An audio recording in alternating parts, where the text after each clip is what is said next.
And Rich is going to go on his own field trip, too. He's going to take a $50 plumbing part, and he's going to use it to save a homeowner 8,000 gallons of water in 1 year. It's an incredible story. Come on in, Richard. All right. You would not believe my water bill. How much? It's about $1,000 a year. That's not cheap. I'm trying to bring it down. I've got a low-flow toilet upstairs, and over the summer I just put in a high-efficiency washing machine. Good. But the last guzzler is in this bathroom down here, and I'd like your help with it. All right.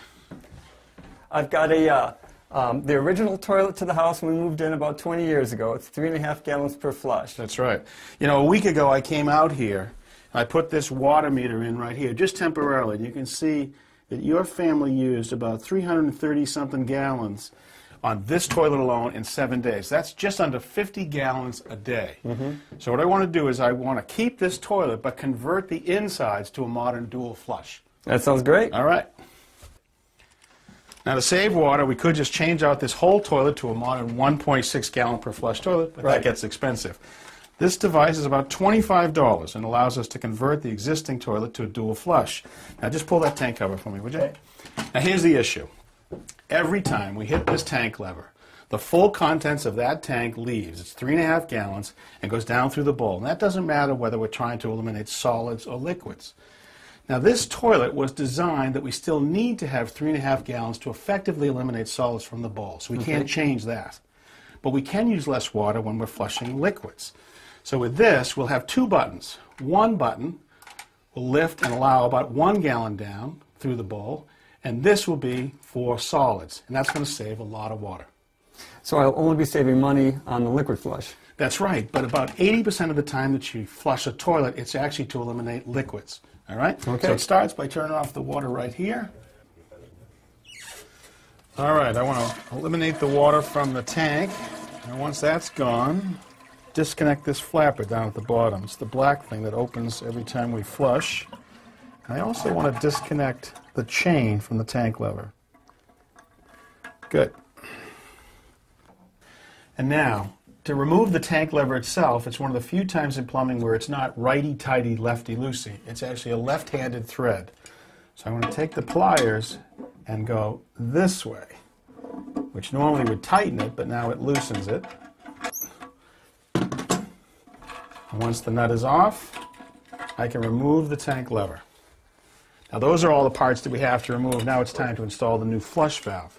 Now this has a blue gasket at the bottom that's going to sit down where the old flapper used to be, and that's going to make a permanent seal. And now the flushing action is going to happen inside this flush valve, up and down. Now on the side there's a bracket which is going to attach to this vertical overflow tube right here. Now that's going to slide right down and hold that gasket down at the very bottom in the perfect position. And once I get it into position, I'm going to snug it up with this cable tie on the side. But I'm not going to snug that up yet. Now this unit, instead of a tank lever, has a button, actually two buttons. One for liquids and one for solids. And to connect that to the tank, I break it apart right here. Back this off. This actually turns out to be a right-handed thread. And now I hold it in place.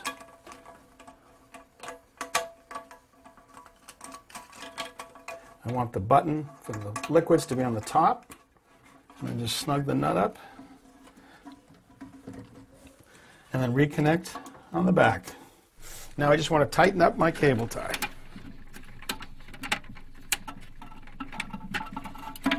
Good. All right, now we can turn the water back on. Now this tank is going to refill with 3.5 gallons of water. You're going to need every bit of that every time you flush for solids. But when we're going with liquids, we can actually use much less. And we use this top button right here. All right, it's about to shut off right now.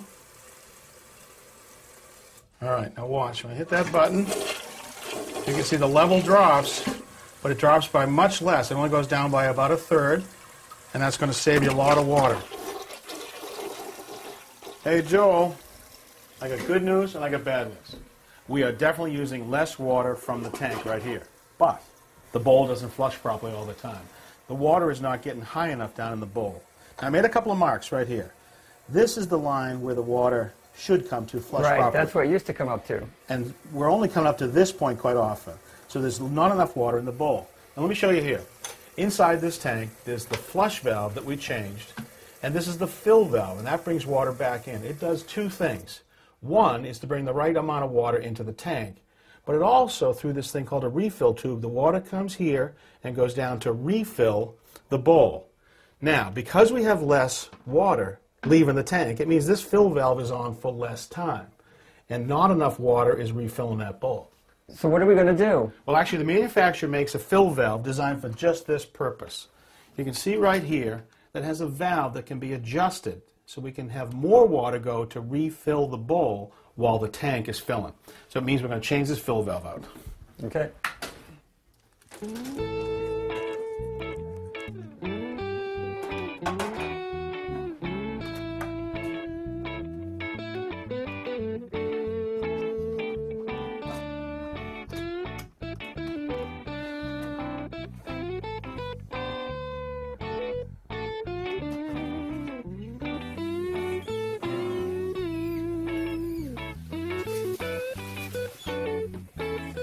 All right, let's give it a try, Joel. I'm going to flush for liquids right here with that top button. All right. Water comes from the tank down to the bowl, swirls the way it's supposed to, and that's a proper flush. All right, now let's just review what we've done so far. Here's your actuator right here. This top button is for liquids, and that's the most common use of a toilet, and it uses much less water. The bottom button is for solids, and that uses the same 3.5 gallons that you've always used before. The actuator connects over here to the flush valve. The flush valve lifts to allow the water to leave the tank and go down to the bowl. And here's our fill valve right here. As the water rises, you can see the float coming up, and the water will refill into the bowl right here, and we've adjusted that valve. So let's see how we're doing. Just about to shut off, right at the line. That looks great. You're going to save a lot of water. But to find out just how much, I'm going to leave that meter in place, all right? Keep an eye on it. Yeah, I'm looking forward to keeping track of it for you and letting you know. Thanks so much, Richard.